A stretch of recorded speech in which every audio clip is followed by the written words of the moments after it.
There we go, that's a bit better. Hello, it is 2026. It is the 1st of January and I just want to record a little video talking about my New Year's resolutions and also reflecting on my resolutions from last year and how successful they've been. I have spent maybe half an hour trying to record this video and I've just found it's felt unnatural, I think, because I have an idea of what I want to say and I was kind of reading it off my laptop. So I've shut my laptop and I'm just going to freestyle.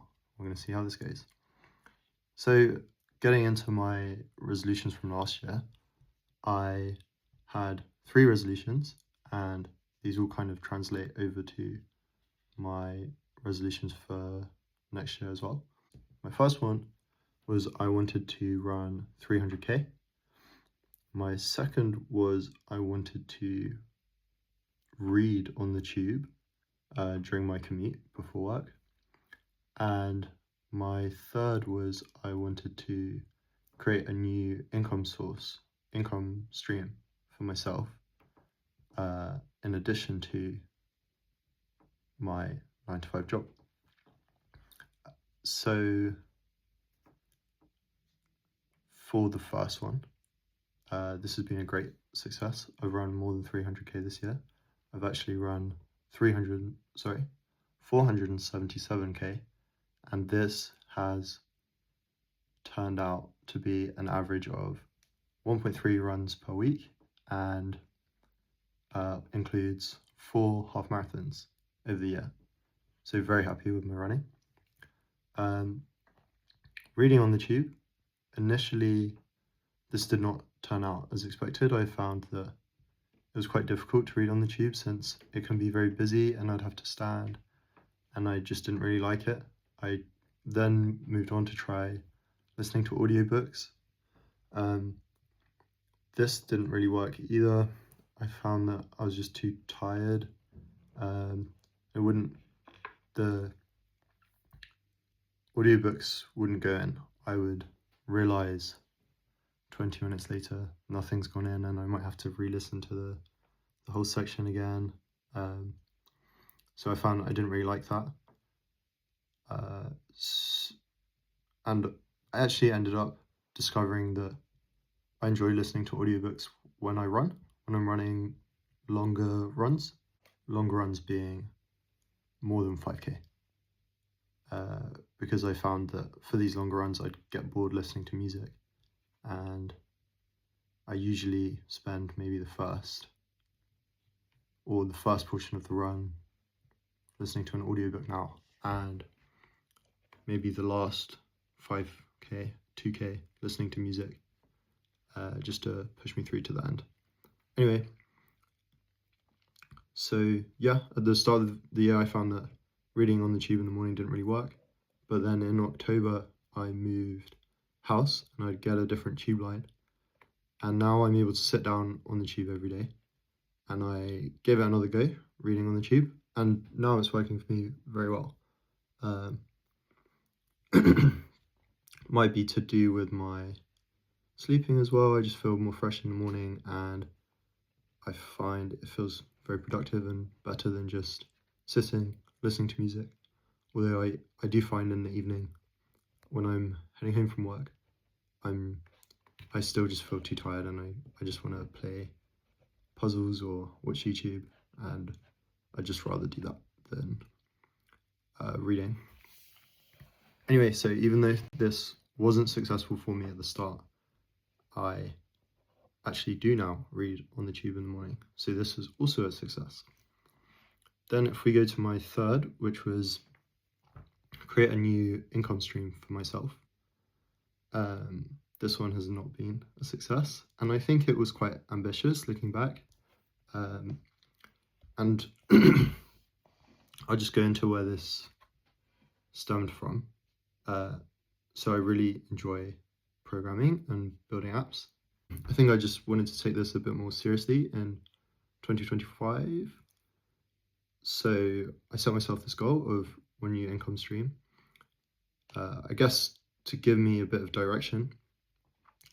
But really, I found that maybe this was not the best goal. Um, and instead, the focus is users. I want to gain or be interested in building some user base first, and the income can come later. I enjoy building the apps, I enjoy building for people. So, this is enough motivation for me to work on projects at the moment. Income can come later.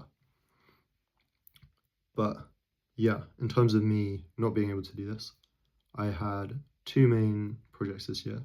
First one, I built the MVP and I was testing it with a small user base, and I was actually ready to release it to the App Store, but it got rejected in review. And I think I'll probably make a video going into a bit more detail about this. But yeah, that was a shame. After about 3-4 months of work, I wasn't actually able to release this, but I do feel that the time wasn't wasted there. I built more skills, or just revisited Flutter app development, and I, for the first time, deployed a backend server for one of my own hosted projects. This was a good experience, and it also came with things like handling auth, which I can now reuse in future projects.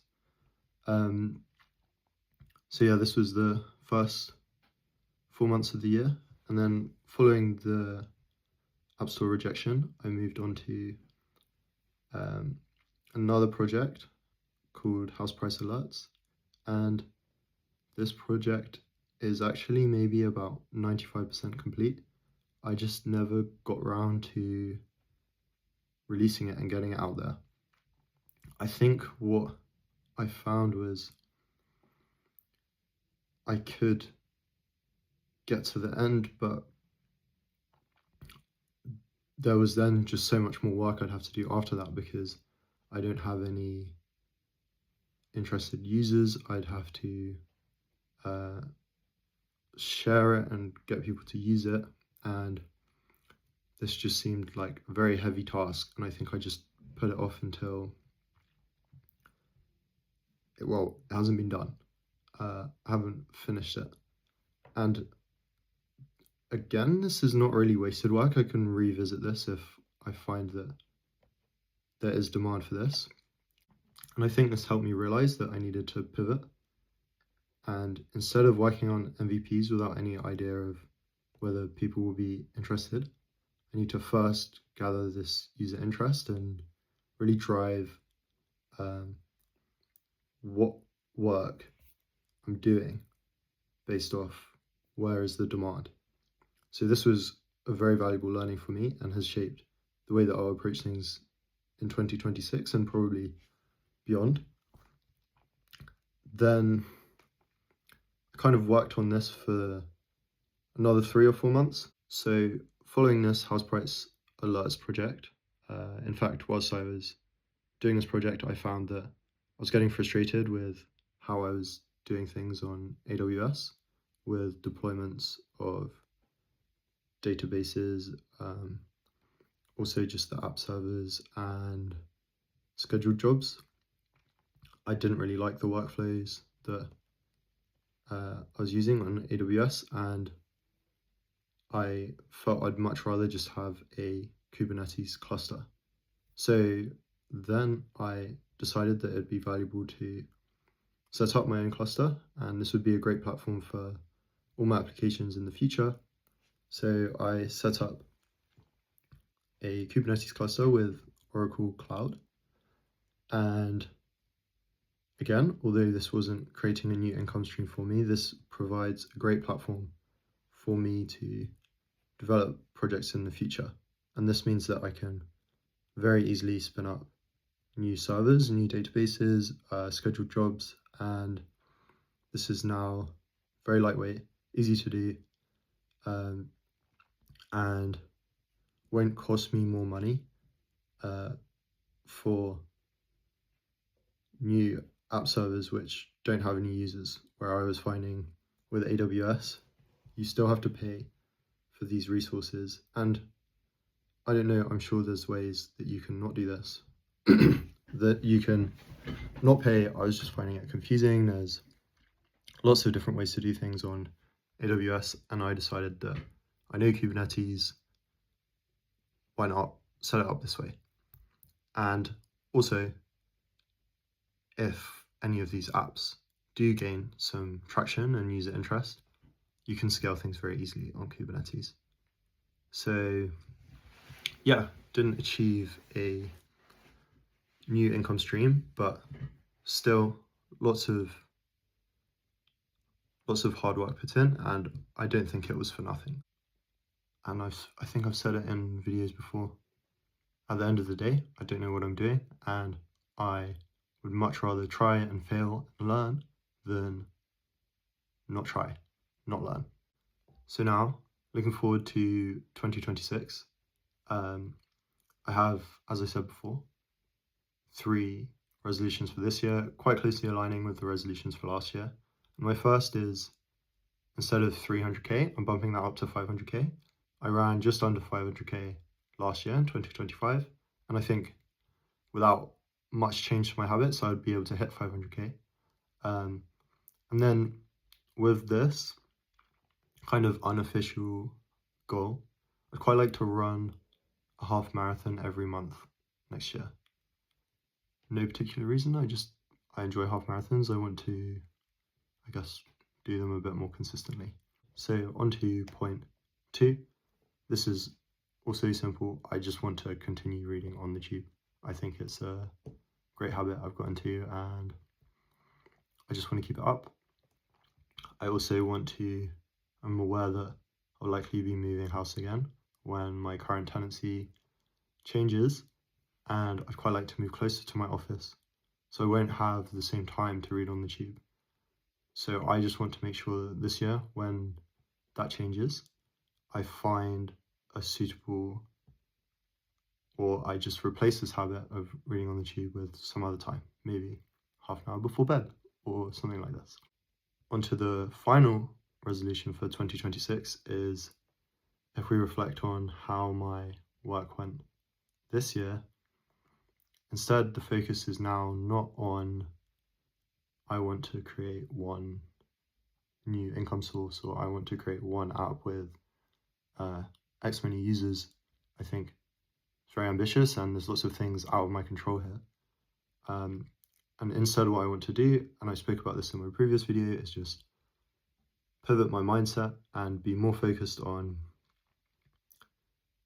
gaining or determining what the demand is, gathering that user interest, and using this to drive where I dedicate my coding and building time.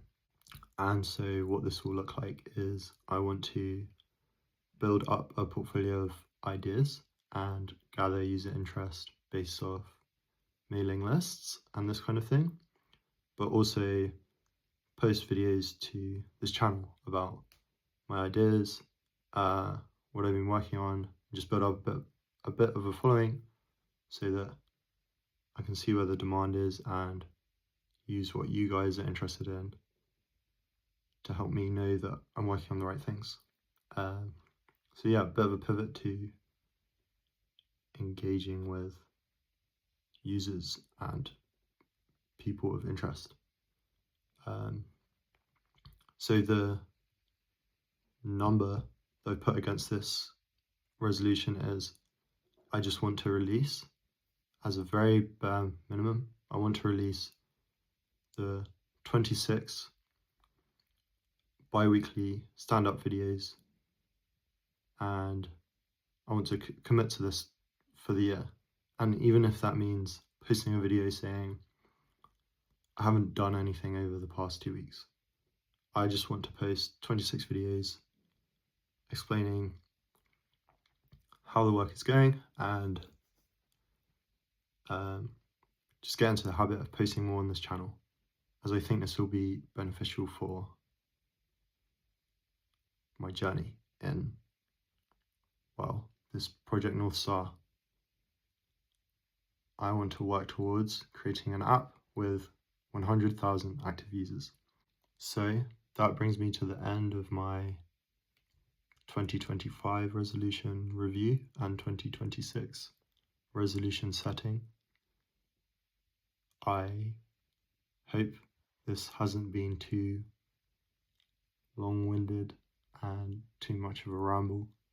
I hope it's been interesting. I hope that I get better at this as I keep recording more. And this is the whole point. I just want to get over this fear of not doing a good job. Just want to get into the habit of posting. Yeah, I hope this is enjoyable. Goodbye. See you next time.